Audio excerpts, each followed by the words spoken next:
Hello everyone, welcome to FTE. Feel the English, feel the fragrance of learning. This is Ahmed, your presenter.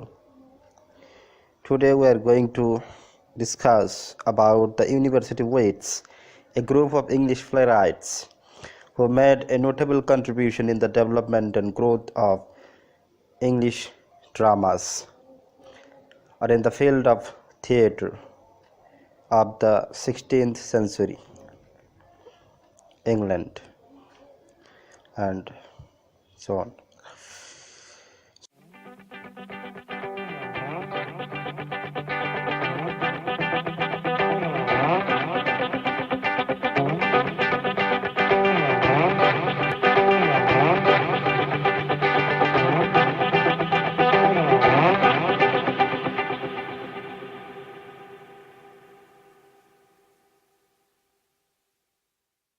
So the University Wits. The University Wits were a group of scholars come men of letters who wrote in the late years of the 16th century. All of the University Wits were actively associated with the theatre of the time.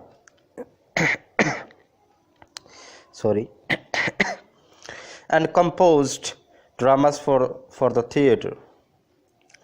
They developed the way of plays, the condition of the stage, and introduced a new taste to the English plays with their dramatic work. They paved the way for the great Shakespeare, who was indebted to them in numerous ways. They were popularly known as the University Wits because they had training at one or other of the two universities, Oxford and Cambridge. They had numerous characteristics in common. The University Wits were John Lyly, Robert Greene, George Peele, Thomas Lodge, Thomas Nashe, Thomas Kidd, and Christopher Marlowe. They were highly educated and men of Bohemian nature. They directed the English drama into a new and more advanced and successful way. Miracle, mastery, and morality, all these plays, the different categories of plays were developed and established greatly by the works of these University Wits. So then the growth and development of the theatre of that time, the growth of dramas, different types of dramas, miracle plays, mastery plays, and morality plays, the University Wits have made a great contribution to this field, and especially Christopher Marlowe, whose talent was extraordinary in this field, and his works later on guided the great Shakespeare, William Shakespeare.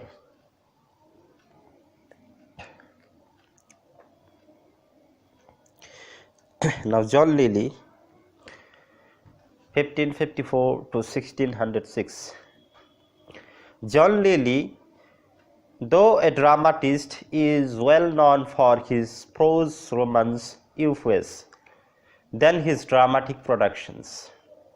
He is popularly known for his prose romance Euphues, and he is less considered as a dramatist because though he was a good dramatist, a great dramatist of the time, and among the University Wits, he was also made some contribution to the field of theatre, but his works are not remarked so well.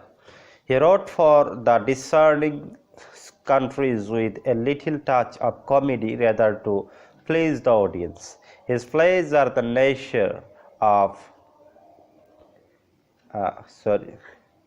he wrote for the discerning courtiers. He only wrote for the courtiers, not for the common people, and that is why his plays are not related to the common people. His plays are basically related to the life of kings, queens, and courtiers, because he wrote or composed plays to please the courtiers, discerning courtiers of the time, not to please the common people or the audience. His plays are the nature of masques, which were very popular with the queen and the court. His plays broadly divided into three, though all the 8 of his plays are broadly speaking and comedies. These are: number 1, those which are allegorical and mythical in tone. Number 2, those which display realistic features, and those which mark the introduction of more or less historical features. Now, Robert Greene, 1558 to 1592. Robert Greene wrote 5 plays in all, out of which Friar Bacon and Friar Bunge was the most important and interesting and drew the attention of the people. With Friar Bacon and Friar Bunge and James IV, Greene contributed in the establishment of romantic comedy. His plays were The Comical History of Alphonsus, King of Aragon, A Looking Glass for London and England, written jointly with Thomas Lowes, The Honourable History of Friar Bacon and Friar Bunge, which can be considered as his masterpiece in this field, The History of Orlando Furioso, and The Scottish History of James IV.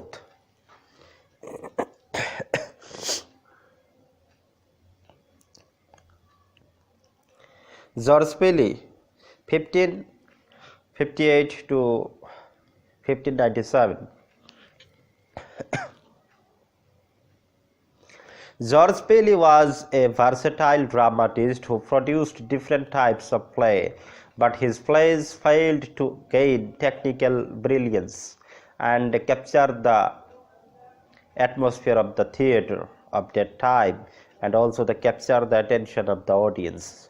His plays are The Arraignment of Paris, a pastoral play,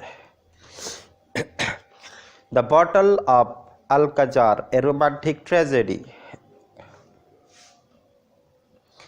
The Famous Chronicle of King Edward I, a chronicle history,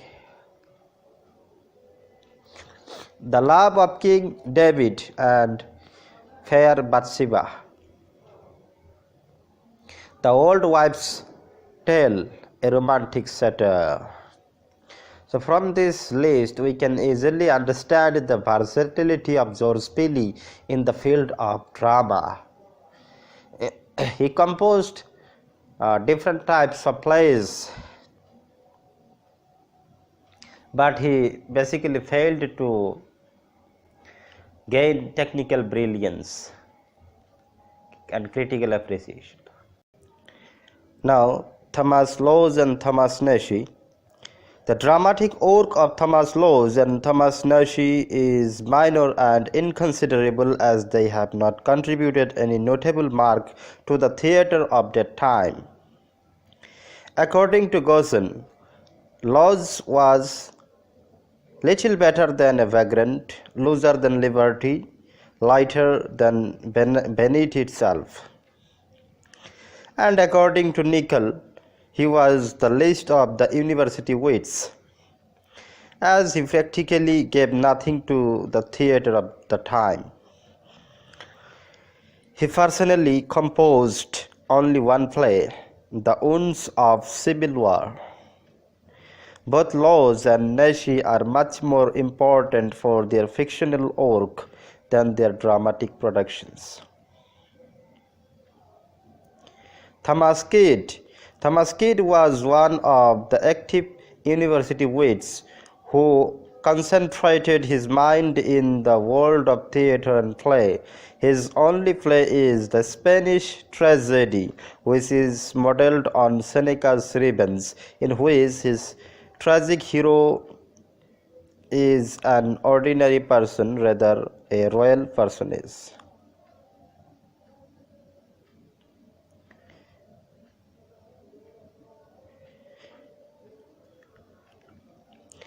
Now, Christopher Marlowe, the most important of the university wits, who contributed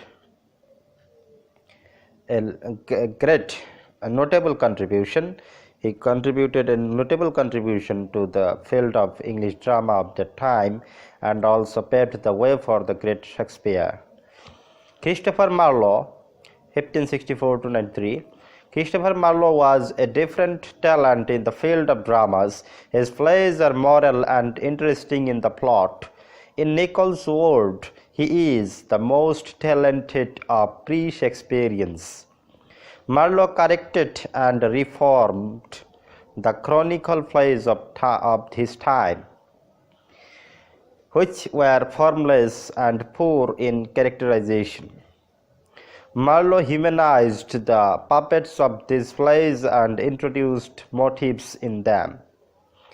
We find a greater unity in his plays. He paved the way for great Shakespeare to create genius plays, both comedies and tragedies. Marlowe established blank verse as an effective and pliant medium of tragic utterance. Marlowe's blank verse is immensely superior to the blank verse of Gorboduc, which was the first play employing this measure. Marlowe found the blank verse lifeless and inactive, and he decorated it with the lightning energy and left it a fashionable way of delivering dialogues in the plays. Albeit he made a remarkable contribution in the field of English plays and in decorating the theatre of his time. He was the inspiration to all those who were the upcoming dramatists or playwrights, including the great Shakespeare. Christopher Marlowe's plays are Tamburlaine the Great, Dr. Faustus, which is the morality play, the tragic history of Dr. Faustus, an interesting play composed by Christopher Marlowe that tells the story of the damnation of Dr. Faustus as he was away from the attention of God, and to become rich and famous he committed black magic, and he seeks help of the devil, and he came into the touch of the great Lucifer and Mephistopheles. Then the Jew of Malta, another interesting play. Edward II and parts of the massacre at Paris and Dido, Queen of Carthage. So it was the discussion of the university wits. The university wits, John Lyly, Thomas Kidd, George Peele, Thomas Lowes and Thomas Nashe, Christopher Marlowe, all these playwrights of the 16th century are known as the university wits because they were university educated person, they were scholars, highly educated, and they were graduates from the universities either from Oxford or from Cambridge. They were the men of good manner, and they were very gentle in nature. They were the men of bohemian nature, and have made a great contribution in the development of the drama of that time in the field of English literature, reflecting the various situations of the human society, historical and present situation also. Basically, the development of the mastery, morality, and miracle plays were taken place in the hands of these university wits. So we can easily understand the active presentation of the university wits in the growth and development of the theatre of the 16th century. They all made a remarkable contribution to English literature, showing the way of producing vital plays. And basically, Christopher Marlowe is especially notable for his contribution to this field. When we study and read the plays of Christopher Marlowe, we feel the motivation in ourselves, and there is moral teaching in them, and there is great unity. There is great unity in the characterization and plot making. Christopher Marlowe is very serious in his writings and making of plots, giving the greater unity to the characters. So I hope you liked this video and you have learned something from this video presentation about the university wits, a group of playwrights of the 16th century English literature. So please hit the like button. If you have any query, please comment below in the comment section, and please don't forget to subscribe, because your support is utmost essential for us. Thank you once again for watching this video, and please don't forget to subscribe and press the bell icon to get regular notification of updates, and also share with your friends. Have a nice day. May God bless you. Bye bye.